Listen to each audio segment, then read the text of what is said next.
In Dearborn, Michigan, on July 30th, 1883, a boy was born in his family farm. Little did they know that this young boy would become the founder of the most influential automobile companies of all time. His name was Henry Ford.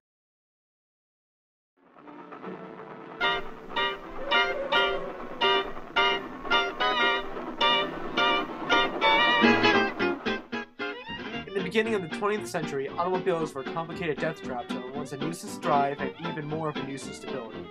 Ford was determined to change that, to produce an automobile that not only was cheaper than the usual car back then, but also took much less time to make, half the time to be exact.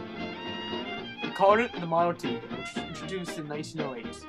It was a major success and over 10,000 were sold in the first year.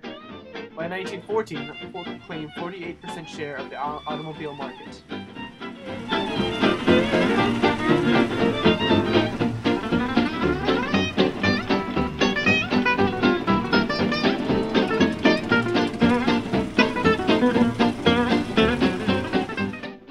The reason Ford cars were so affordable is because of the invention of the assembly line.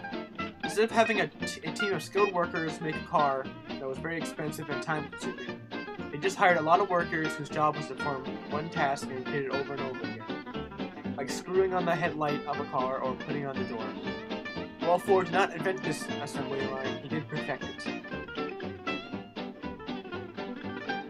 In the teens and early 20s, Ford Motor Company dominated the automobile marketplace with its Model T. However, during the mid-20s, this marketplace dominance quickly disappeared as competitors such as General Motors caught up with Ford's mass production system and began outcompeting Ford in some ways, especially by offering more choices such as power, new convenient features, or cosmetic changes. To compete with General Motors, Ford released the Model A in 1927 with 4 colors to choose from. By February 1929, they have sold 1 million models and was produced through 1931. The Model A was the first Ford to use a standard set of driver controls with conventional clutch and brake pedals, such as throttles and gear shift.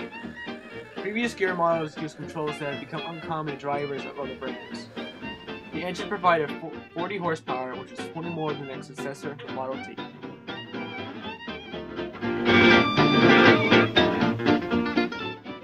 In 1947, Henry Ford met his unfortunate demise. He died at the age of 83 in his hometown. While he might be gone, the influence he left behind will last forever.